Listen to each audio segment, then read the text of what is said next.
Life in Hardcore Valley.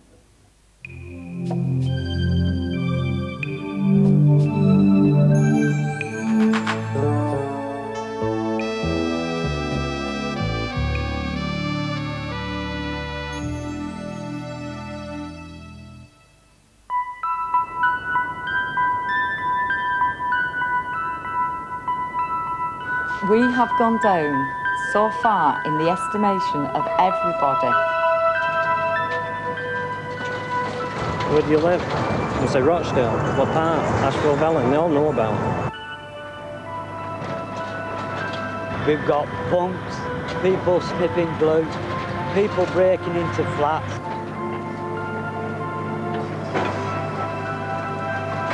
It stinks. It's awful. It's terrible to live with it day in, day out. It's like you've just been left to rot.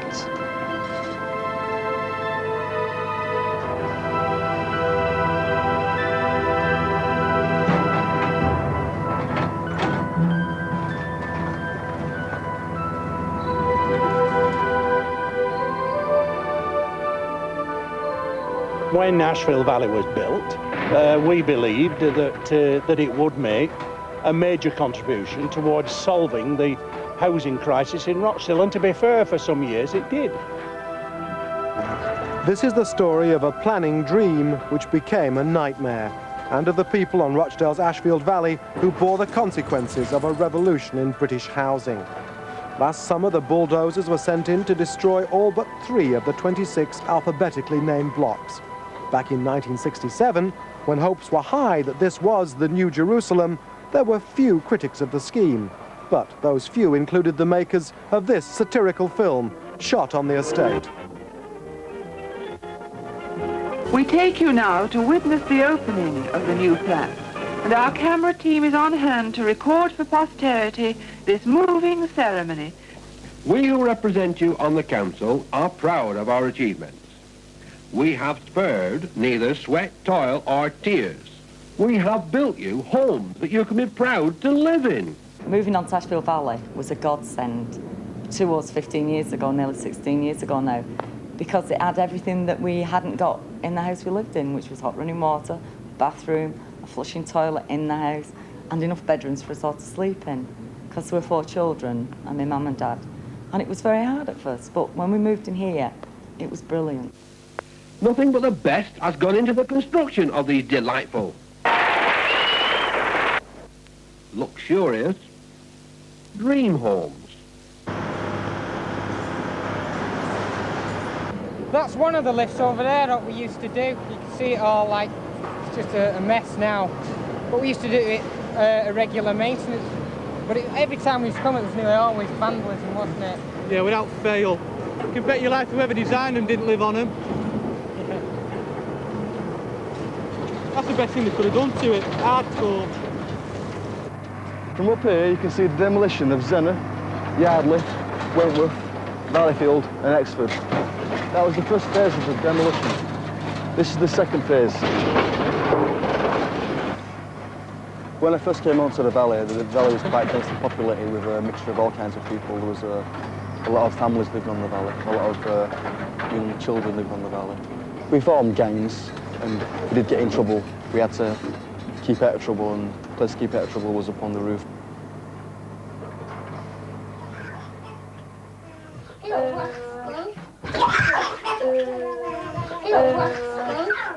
I was about 10 when I first moved on with my mum, and I was a bit wary at first, you know, new place, strange people. After a couple of weeks, when you start getting to know everybody, it was great. You couldn't do nothing without everybody finding out, you know, everybody knew everybody else's business, and if anything happened, everybody got together to sort it out. We're like our little own community. Oh, I think it's great. There's been some great people on there. I know some famous people who we say within the past few weeks has left. Good people. You meet on the street, bid you good evening, good morning, what have you. And no, there's been some great people on there. which have gone, but there's still good people on there. Well, there's nothing wrong with Ashfield Valley, is there? There isn't, no. Not a thing. And this was going to be a glorious scheme when it started, you know. I remember walking along the river banks here with Dick Crossman, who was then the Minister of Housing, and the dream he painted about what could be done to the river of Ashfield Valley and how we could have sort of boats sailing up and down it and river walks and so on and so forth. None of it materialised because the great problem was that we had the finance to build a dwelling, but we didn't give the finance to go with the environment that was necessary when those buildings were created. When the architects designed Ashfield Valley, I think they had in mind the people who would live here would be people with jobs, middle class, quite well off. And but because the land that was built on used to be a marsh, the buildings started to sink. They were built too fast out of cheap materials. This is a typical flat. Inside, they're quite drab, a box-like, really. There's nothing really you can do with these, like, to make them individual.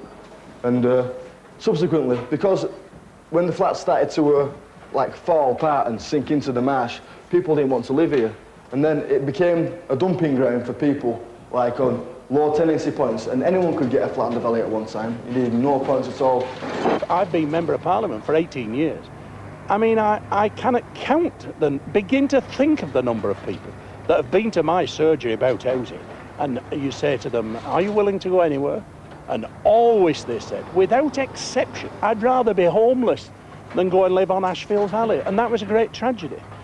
You could not at one time get credit on Ashfield Valley. You could not get a job if you lived on Ashfield Valley. I'm not saying that people set out that's how they wanted it to work. But if you mentioned that you lived on Ashfield Valley, then your chances of a job was virtually nil. Ashfield Valley didn't just lack jobs.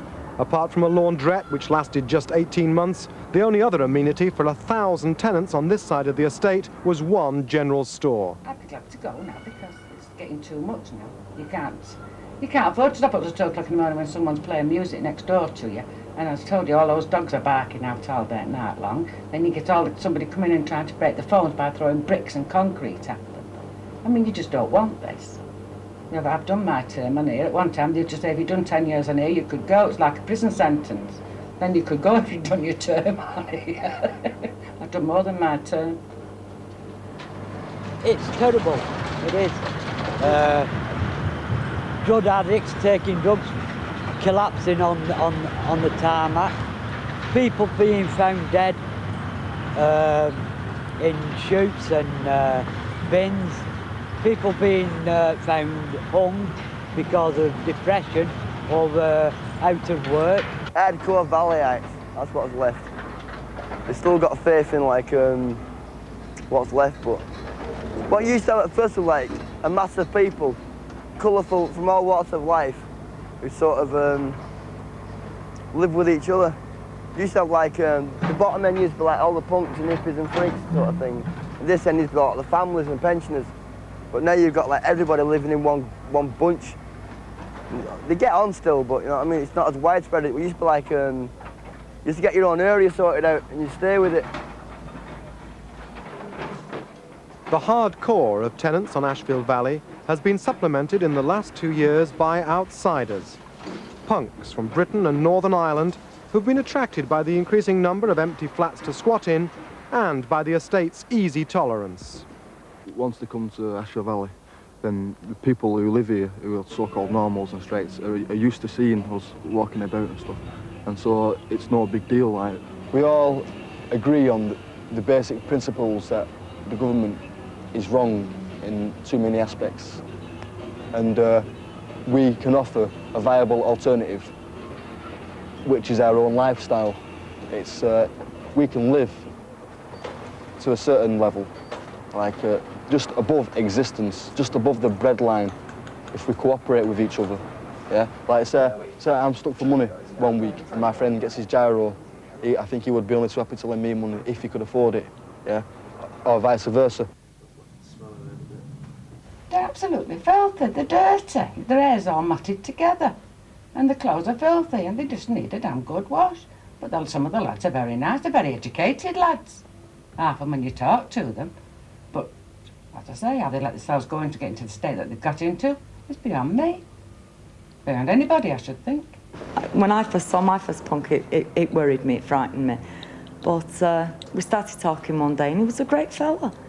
You know, and all the others are just the same. They're just ordinary people that are just dressed different. I'm a bit louder, that's all. Like, why can't I wear these clothes, you know, like, if anyone wants to complain to me, like, in person, then I'll talk to them about it, you know. But, like, I don't go around saying, hey, you know, like, you're trendy, like, you know, like, take them clothes off, you scruff, or you tidy person.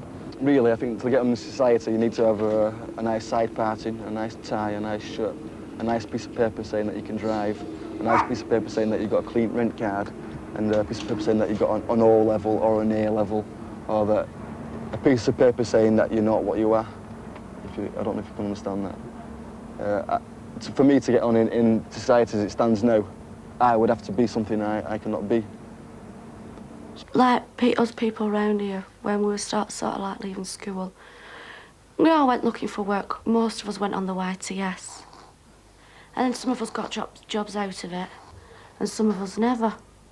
I worked like for near 2 years on as a sheet metal worker, but I was making things and I was getting paid $1.49 an hour. And it maybe took me 13 hours to make that, so calculate that yourself. I get a small profit. Went into the office to get a new job to make and heard him on the phone saying, well, that'll be £3,000, sir. And I was going, I made that.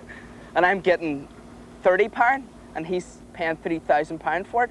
There's something wrong here. I don't want to be a robot. I don't want to wake up at 8 and go off to work and then realise 20 years later, a midlife crisis, thinking, wow, what the fuck have I been doing? You know, like, why haven't I been enjoying myself? I don't want to do that. I want to do it now. I want to sort my head out now. In Ireland, you can't get a house and you can't get a flat unless you're married. So you're trapped with your parents, you know, until you get married. So it is like slave to convention. Get married, get a house, get a mortgage, get a job, get a kid, get dragged down, go out and get pissed at the weekend and beat your wife. That's just the way it ends up. It's the way fucking so many people end up. They're in their houses and they think they're living a nice life, but they're not. They don't know what life is. Build a campfire and cook a stew, have a few beers and have a laugh. In pursuit of the alternative life, many of the Valley's punks travel the summer circuit of free festivals. Last August, they set off for the Ribblehead Festival in Cumbria. A bit of fame, it'll do, you know. Give it. What's that we call the camera?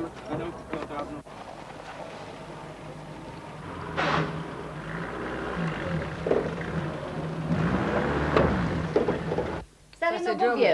Yeah, that's where the drums are coming from. The drums he's got. Oh, I've told him and told him. I said I was sure that you must hear them. You're not supposed to have a set of drums in a block of flats. I said they were all drumming. You know. Yeah. Anyway, he has calmed it down a little. He's not going at it all. But he starts playing on it now. It's... John, in the word, no! Bogey, blow him! What's like a sausage do? Chip ya!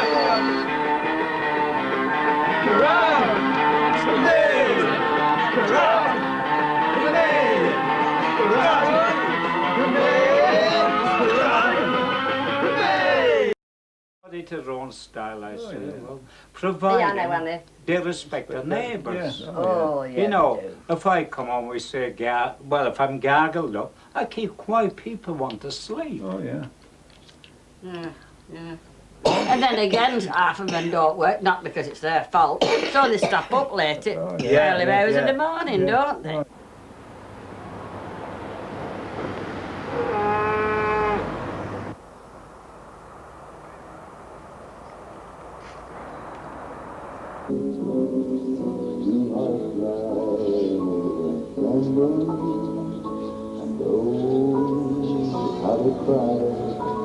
That's what happened when you were alive.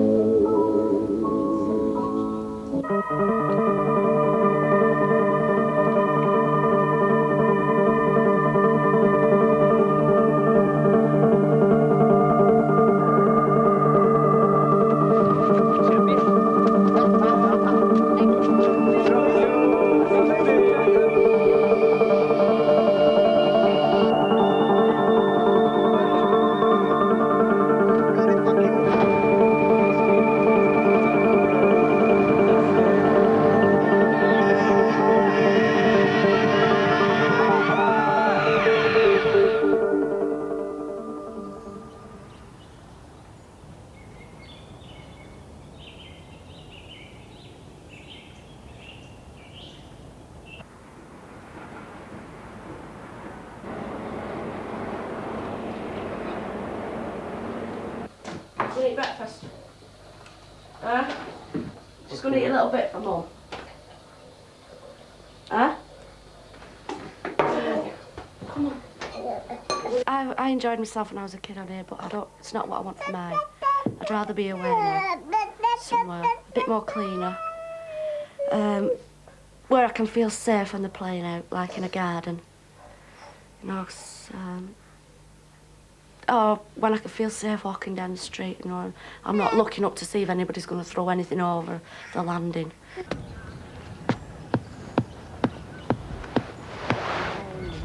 It pulls down itself. The last festival that we went to, it was a real pain in the arse because we went to Castle Rig and it took us longer than it did to get here. And it was awake all the time because it was his first festival that he'd been on, so he'd never been in the van before with that many people. But yesterday, when we came down, he was getting into it more. What it is with the festival, it's like the nearest thing we can get to an holiday sort of thing. Getting away from the concrete, getting back to the land, which we all learn to respect more and more as the rate continues to live anyway, you know what I mean? We're learning to find our old roots with the land.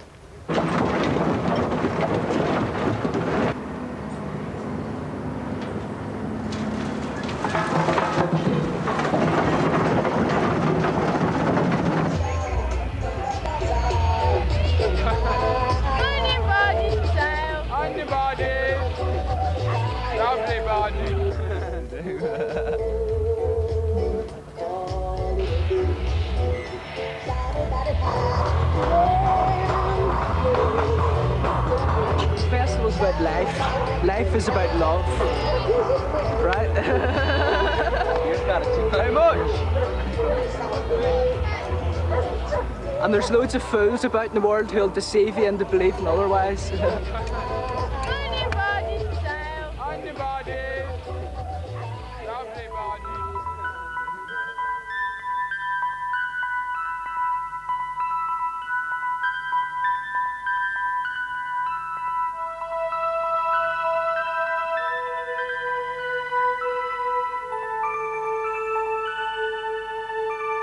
Back on the valley, one of the estate's social workers was packing up. The decision to leave was almost taken out of her hands by the arrival of the demolition men outside her office.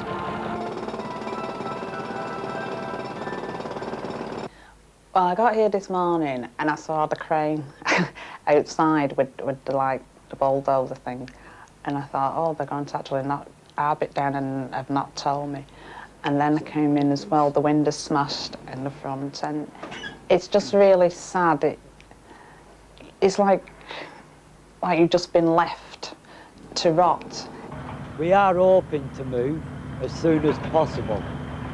We're just waiting for the council to send us this letter telling us when we can move out, but we cannot move out until that day that they say so. We can't move out before and we can't move out after. It has to be on that day.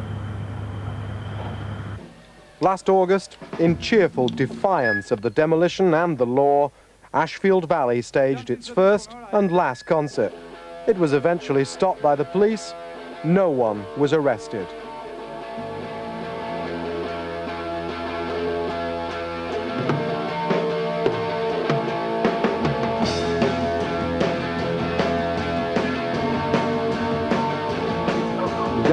was the local band, and they kind of like provide a service in a way, because we're living on the valley and being unemployed and everything, you can tend to get yourself in a bit of a rut, and it just like elevates you out of the rut. You might not like the music that we're dancing to, but I think all they're concerned about is that people are happy.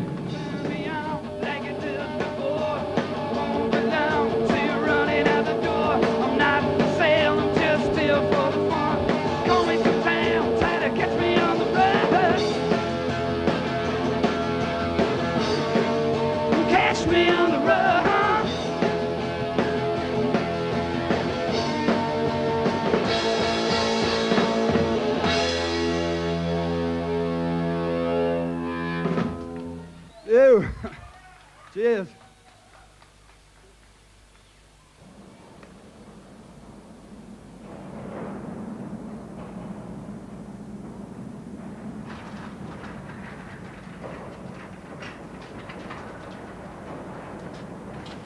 It's just dead now.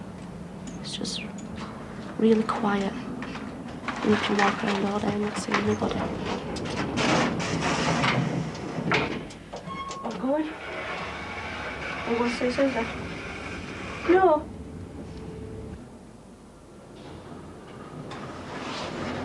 Well, I've been told it could be 2.5 years before I get moved, because I think they're having problems rehousing everybody. I don't actually think they've got the money yet to knock these down, so it could be a long time.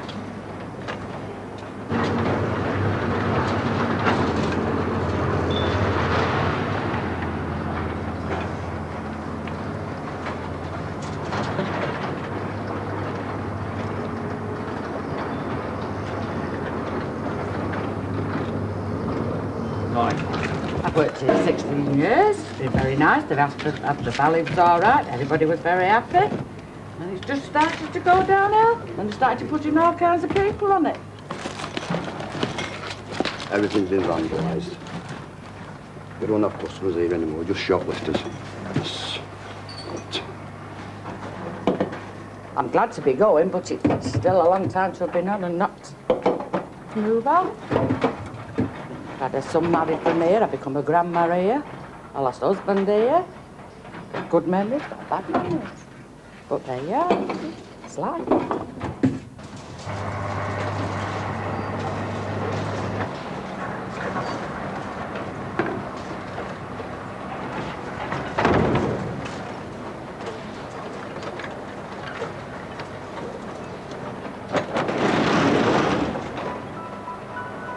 That's it, isn't it?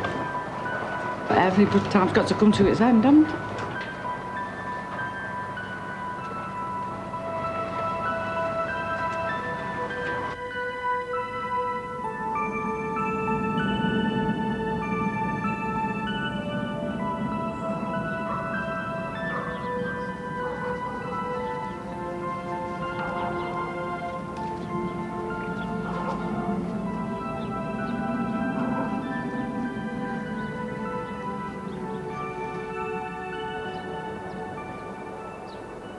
It's been 6 months now since the last filming, and I've been living with my girlfriend since then, and I've overcome leaving it.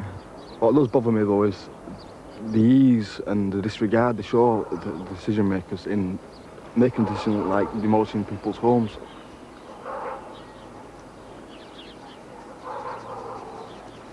It seems to me like that progress in this world of rapidly expanding societies, that the only way to rapidly expand a society is by rapidly demolishing one. Does it still feel like you're home here? Well, if it was here, I suppose it would feel like my home, yeah. But it doesn't feel much like a home now.